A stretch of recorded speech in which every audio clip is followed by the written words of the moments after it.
Hello students, मैं उम्मीद करता हूं कि आप लोग स्वस्थ होंगे, मस्त होंगे और पिछला वीडियो भी देख लिए होंगे। तो जो लोग नए हैं, पिछला वीडियो नहीं देखे हैं, पिछले वीडियो का लिंक मैं डिस्क्रिप्शन बॉक्स में दे दिया हूं, आप वहां से क्लिक करके डायरेक्ट उस वीडियो को देख सकते हैं। ठीक है, तो जो लोग नए हैं, अभी तक मेरा चैनल सब्सक्राइब नहीं किए तो सब्सक्राइब कर लीजिए, बेल आइकन को भी क्लिक कर लीजिए, क्योंकि इस चैनल पर आपको इंग्लिश ग्रामर को रटना नहीं, सिर्फ और सिर्फ कॉन्सेप्ट सीखना है। ठीक है, तो मेरे प्यारे प्यारे डियर स्टूडेंट्स, मैं हूं वेद प्रकाश मौर्य, ग्रामर हब में आपका बहुत बहुत स्वागत करता हूं।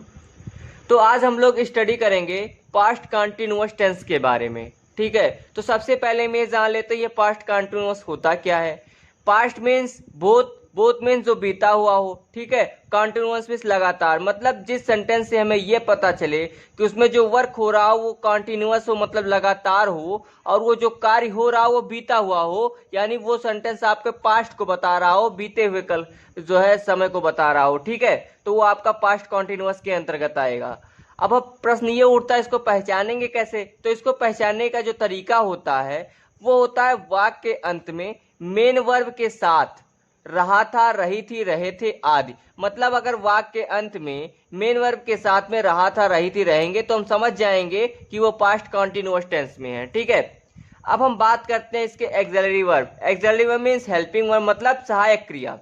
ठीक है, तो हेल्पिंग वर्ब जो होता है पास्ट कंटिन्यूअस टेंस का वो होता है वाज और वर। अब प्रश्न ये उठता है कि वाज कहाँ यूज करें और वर कहाँ यूज करें? तो वाज जो होता है वो सिंगुलर सब्जेक्ट के साथ यूज होता है, जैसे ही, सी, इट, आई। ठीक है, और वहीं जो वर होता है आपका ये प्लूरल सब्जेक्ट के साथ होता है, जैसे वी, यू, दे। ठीक है, अब हम बात करते हैं अफर्मेटिव सेंटेंस के रूल के बारे में। तो मेरे प्यारे प्यारे डियर स्टूडेंट्स, अफर्मेटिव सेंटेंस का जो रूल होता है वो होता है सब्जेक्ट, सब्जेक्ट के बाद में वाज या वर, जिसका चुनाव मैं बता दिया हूं अभी आपको। उसके बाद में मेन वर्ब के फर्स्ट फॉर्म के साथ ING, then object, then other words. ठीक है, जैसे एग्जांपल देखिए कि वह कार्यालय जा रहा था। ठीक है, वह कार्यालय जा रहा था, तो मीन्स जब इसको हम ट्रांसलेट करेंगे, इसको ट्रांसलेट करने का मेथड क्या होगा? सबसे पहले हम ये जान लेते हैं क्या ये सेंटेंस पास्ट कंटिन्यूअस में है। हाँ है। क्यों है? क्योंकि इसके लास्ट में रहा था। ठीक है, आ रहा है तो मैंने बताया अगर रहा था, रही थी, रहेंगे, रहेंगे, कुछ भी रहेगा इस प्रकार के शब्द तो वो हो जाएगा आपका पास्ट कंटिन्यूअस टेंस में। ठीक है, तो ये सेंटेंस ये तो क्लियर हो गया कि पास्ट कंटिन्यूअस में है। अब प्रश्न ये उठता है कि इसको ट्रांसलेट कैसे करें? तो इसको ट्रांसलेट अभी मैं अफर्मेटिव सेंटेंस का रूल बताया, तो इसी के अकॉर्डिंग ये चेंज होगा, ट्रांसलेट होगा। तो सबसे पहले क्या लिखेंगे? सब्जेक्ट, सब्जेक्ट क्या इसमें? वाह, वाह की इंग्लिश ही। उसके बाद में वाज या वर का चुनाव करना है। तो मैं अभी एक्सल्टिव वर्ब के साथ में ही बताया था कि कहाँ वाज लगेगा, कहाँ वर लगेगा, इसका चुनाव कैसे करेंगे। ठीक है, तो ही के साथ क्या लगेगा? वाज लगेगा, वाज हो गया। उसके बाद में मेन वर्ब के फर्स्ट फॉर्म के साथ आईएनजी लगेगा। तो यहाँ मेन वर्ब क्या है? जाना, जाने की इंग्लिश गो, गो में आईएनजी लग गया, हो गया गोइंग। ठीक है, कहाँ जा रहा है? कार्यालय, आपका ऑब्जेक्ट हो गया, तो कार्यालय to office. He was going to office means वह कार्यालय जा रहा था। ठीक है, अब सेकंड एग्जांपल देखिए, मैं अपना पाठ याद कर रहा था। तो इसमें सब्जेक्ट क्या है? मैं की इंग्लिश आई, आई के साथ क्या यूज होगा? वाज, वाज के बाद में मेन वर्ब के फर्स्ट फॉर्म के साथ आईएनजी लगेगा। मेन वर्ब क्या इसमें? याद करना, याद करने का इंग्लिश क्या होता है? लर्न, लर्न में आईएनजी लग गया, लर्निंग हो गया। फिर अपना पाठ, अपने पाठ का इंग्लिश माई लेसन। ठीक है, तो हो गया I was learning my lesson means मैं अपना पाठ याद कर रहा था। ठीक है, ये तो हो गया अफर्मेटिव सेंटेंस का रूल। अब हम बात करते हैं निगेटिव सेंटेंस। निगेटिव सेंटेंस जो होता है वो कुछ नहीं होता है, बस आपका वाज और वर के बाद नॉट लग जाता है। देखिए बाकी सारे रूल वही होते हैं।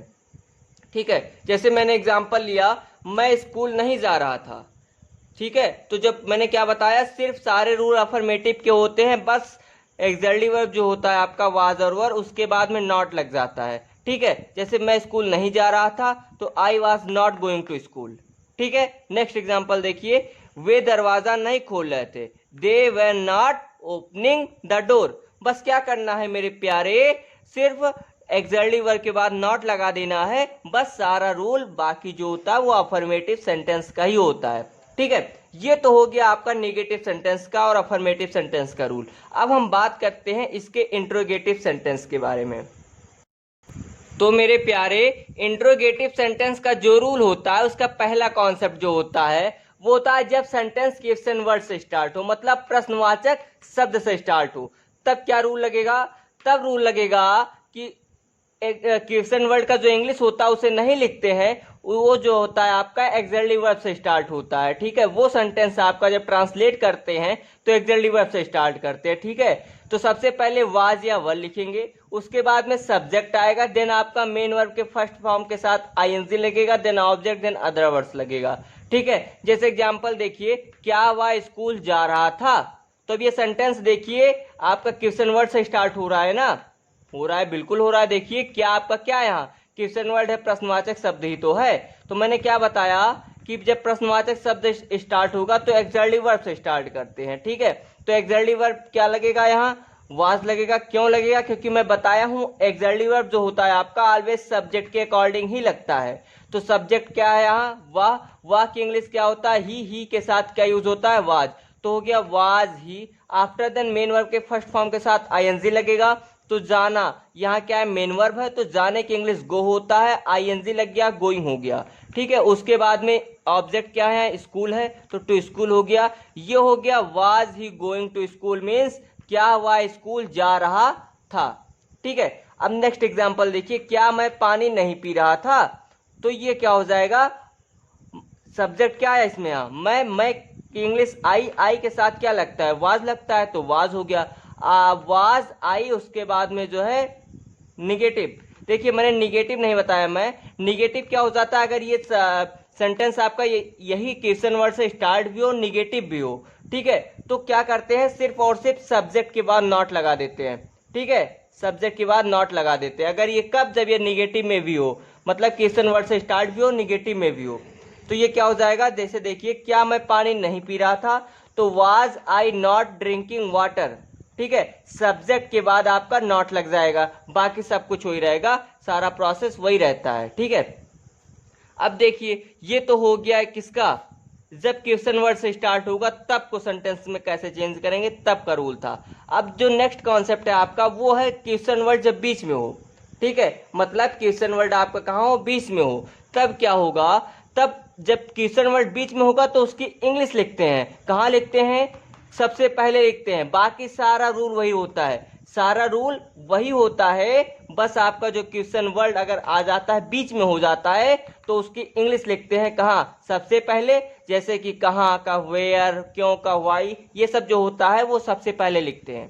ठीक है, जैसे एग्जांपल देखिए, वे कहाँ सो रहे थे।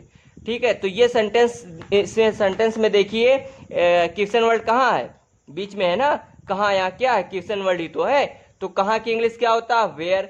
तो मैंने बताया कि सबसे पहले जब इसको ट्रांसलेट करेंगे तो उसकी इंग्लिश सबसे पहले लिखेंगे, तो यहाँ कहाँ की इंग्लिश क्या होता है, वेयर। उसके बाद में वाज और वर का चुनाव मैंने बताया कि ऑलवेज ऑब्जेक्ट के सब्जेक्ट के अनुसार ही होगा।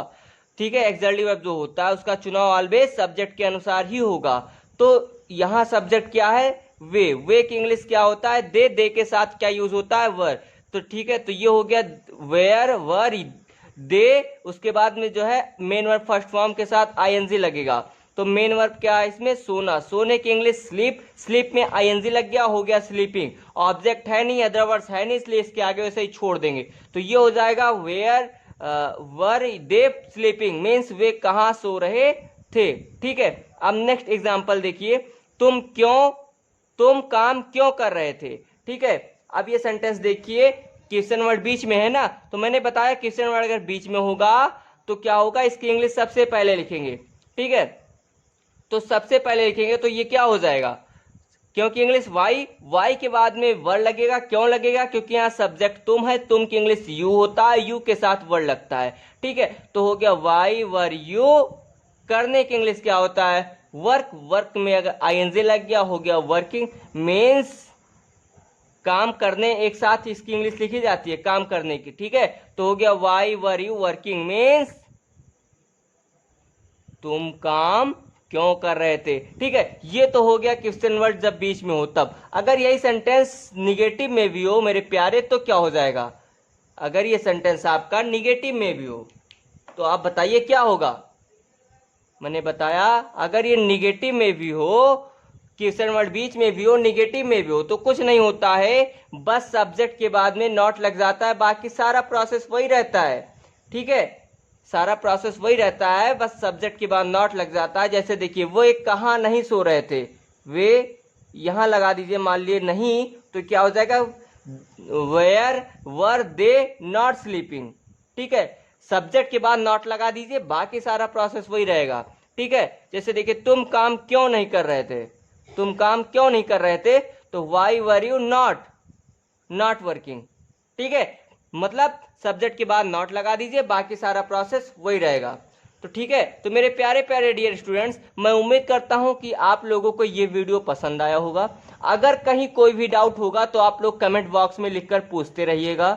ठीक है, अगर आप नए हैं, अभी तक मेरे चैनल को सब्सक्राइब नहीं किए तो सब्सक्राइब कर लीजिए, बेल आइकन को भी क्लिक कर लीजिए, क्योंकि इस प्लेटफॉर्म पर आपको इंग्लिश ग्रामर को रटना नहीं, सिर्फ और सिर्फ कॉन्सेप्ट सीखना है। ठीक है, तो अब हम मिलते हैं आपको नेक्स्ट वीडियो में, तब तक आप मुस्कुराते रहिए और मन लगाकर पढ़ते रहिए।